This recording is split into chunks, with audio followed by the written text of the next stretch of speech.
I'm John Rattigan, Managing Director at Lafferty. 2024 marks my 22nd year in the business. At Lafferty, our core business is the provision of client-side, end-to-end project delivery. In my time at Lafferty, I've had the fortune of working across a number of significant projects of scale, such as landmark Dundrum Town Centre, the Gáis Energy Theatre, some new city quarters, Canal Square, Capital Dock, Cooper's Cross, ESB projects Fitzwilliam. And today the business works on another very large landmark project in Pembroke Quarter, also known as the glass bottle site. I suppose through working across those projects and the business, we have a number of learnings, I suppose, and we probably can see that there's always opportunity to improve things across the projects, across the industry. So the ambition is to work hard, to raise the bar, and to make all these projects more efficient and effective for everybody that's working on them. So maybe to cover, I suppose, some of the learnings, maybe starting at the beginning. I think setting the project up for success is something that's fundamental, and I suppose taking the time to do that. And sometimes we're so focused on the end goal, we rush into projects and maybe don't get off on a solid footing.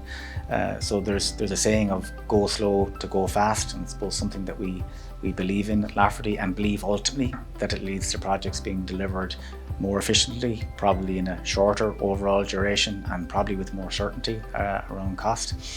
So to us, that's a critical first step. And what does that mean? I suppose starting with developing a project charter, so defining what is the project, and clear about what is the scope of the project. And sometimes you need to do is be clear about what's not the scope of the project, what's not in scope. Having that clarity can be hugely rewarding as you go further along the life of the project. We also have, I suppose, a concept or a process known as front-end loading, which really is about taking time to ensure that at the very front end conceptual and scheme design stage of projects, that you take the time to feed in all the functional requirements of the project. So ultimately taking time to think and get the input from the end user, the occupier, the market as to what the needs are when this is complete functionally, and incorporating that into the design at the start, not dripping it into the design as you go through the life of the project. Because the later in the life you start to drip in these pieces of information, the more you slow down the project and draw out the process. So that whole concept of go slow to go fast is really important, and founding a project in a solid business case is something that we feel is really critical to success. Probably a last piece around that is around allowing space for creative design. I think when sometimes again we get too many people involved at the very start of a project, and really we need to allow space for the client to provide a brief, for the architect and maybe the key consultants to really stand back and bring their skills to bear in terms of creating, I suppose, the highest value project for the client, for everybody, the end users, functionally and in under every aspect. So allowing space for creative design is something that's also important at the start of a project. I think on the back of having a project set up for success, or taking that time to set up for success, I think putting a framework in place for the overall execution of the project is something else that can yield very good results. So we look to bring a stage gate process, our framework, I suppose, to projects. So essentially we're breaking the project down into, I suppose, bite-sized chunks across the life cycle, and each key milestone across that life cycle being maybe a gate that we have to go through.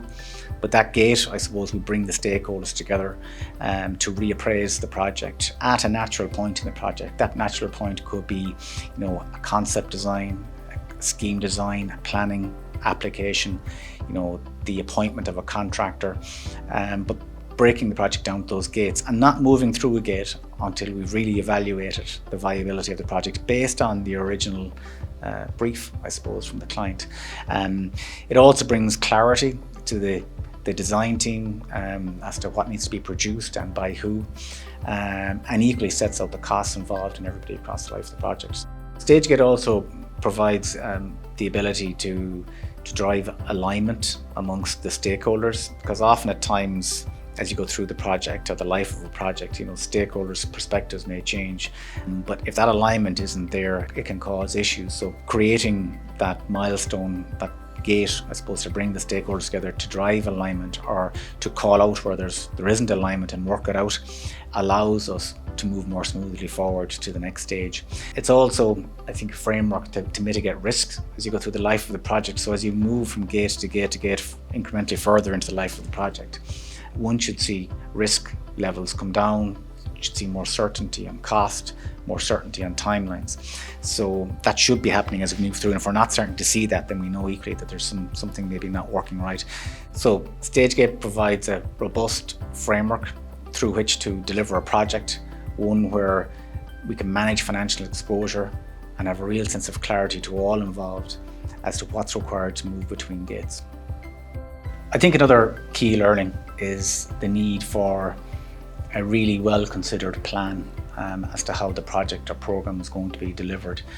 And I suppose generally these major projects, I think, are programs as opposed to projects, in that they're a series of projects that run concurrently, ultimately delivering towards one common objective. Like anything, I suppose, if you're going on a journey, you need a roadmap, you need a plan as to how you're going to execute that. And for me, I am having an integrated plan, something that's well considered and coordinated across the various stakeholders, is really essential to the success of the project.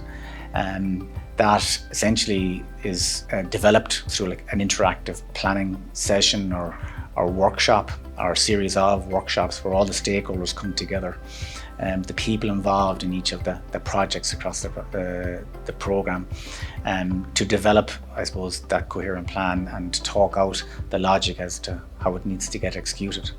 That logic will include what we might call give-gets. So, for an architect to come up with a concept, the architect needs to get a brief from the client. So across the life of the project and the logic, there's a series of gives and gets. But these sessions I suppose, need to kind of map out, I suppose, essentially all those give-gets across the life of the project, but ultimately to come and land at a plan that's been very well considered. I think in that equally, it's important to know the difference between a plan and a schedule. The schedule is something that's derived from the plan, but the first thing is that there's a clear plan as to how we will deliver the overall objective for the project, and tying in, I suppose, the various projects, be those the various work streams of utilities, the main building itself, the legal work streams or contracts that might be put in place. But each of these work streams, I suppose, all being coordinated ultimately into one single plan, which ultimately we will call is a single version, I suppose, of the truth as to how the project is going to be delivered. And with that plan, then we can start to resource it, we can start to measure performance and be clear about the next steps across the life of the project. So it's really working through that with the team then, but having that basis of a plan and something to measure from, I think is something that's really critical. And too often we take off on projects without really having considered what the plan is. We know what we want to do, but we haven't really thought about the plan as to how we make it happen. So that's something that's really important. And I think from that, typically we kind of identify key performance indicators. So they're essentially, we lift off that plan some big events that should happen at a certain point in time across the life. And if they don't happen at that point in time, it means that something's off track. So we use those key performance indicators, or KPIs, so we call them, to kind of ultimately stand back and measure if we're delivering on the plan that we've set for ourselves. I think another fundamental, I suppose, towards the success of a project, for me, I suppose, is probably a bit more on the softer side of it, but it's around leadership, culture and collaboration. And we don't always get it right. And when it is right, things go really well. And when it's not, they don't go well. Ultimately, the leadership of the project sets the tone. And I think inherently, most people want to work in a high-performing environment. People thrive in that environment. But it's set ultimately by, the key stakeholders and clients in the project. And I think it's also set by how they share their vision with everybody and take the time to share that vision with everybody, so that people really understand what the project's about, what its purpose is, and get in behind that. Then I suppose you will find that people will go that extra mile to make the project successful. So I think leadership is a real key part of it, and bringing the team into the ultimate purpose of the project. I think, as I say, is something that can really set a really strong tone. Aside from that, I suppose, I think there's a piece around empathy. People having empathy for the various stakeholders in the project, across client, across professional team, across contractor, supply chain. Not sympathy, but empathy, understanding the challenges that exist, and ultimately having that frame of mind to work with them through those challenges. So I think our job ultimately, as well as project managers, is to help people be successful, as opposed to identifying the problems, I suppose. So working hard with people to try and have empathy and understanding of what the challenges are, and then working with them to try and be successful in overcoming those challenges is a key part, I think, of again, successful project, particularly on the large projects where there's more complex supply chain and people are involved across it. So I think, I suppose in general sense, I would say never to underestimate the kind of importance or the value in human relationships and developing those with people, and trying to get that kind of, respect and adult to adult relationship across the team. It generally delivers very strong and positive collegiance, I suppose, and outputs on projects.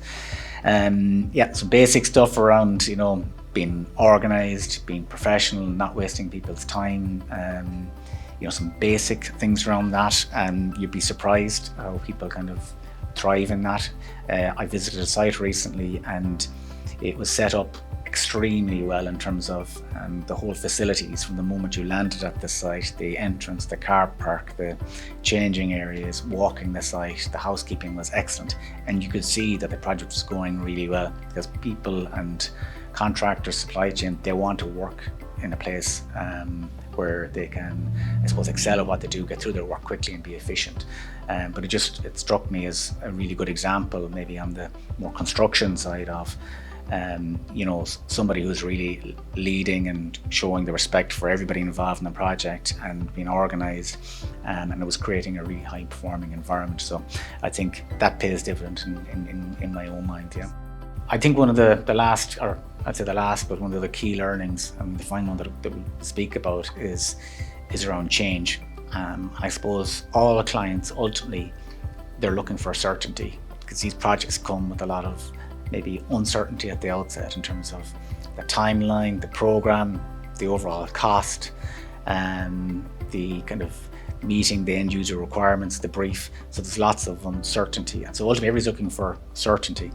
But it's inevitable in these large projects that there's going to be change. So it's all about how that change is managed. And I suppose if you stand back and look at the earlier learnings that we talked about in setting the project up for success, applying the stage gate framework to projects, the whole concept of front-end loading, the integrated plan and collaboration, and the whole concept of leadership, those things being applied to a project will take the level of risk or uncertainty or the need for change right down, I suppose, from the highest level to something that's more manageable. So I think step one is apply all those good principles, get the level of potential change down to a more management level, and then it's about how you manage that. But it is inevitable. Again, I spoke earlier maybe about the overall life of these projects. It could be 5 years, it could be more.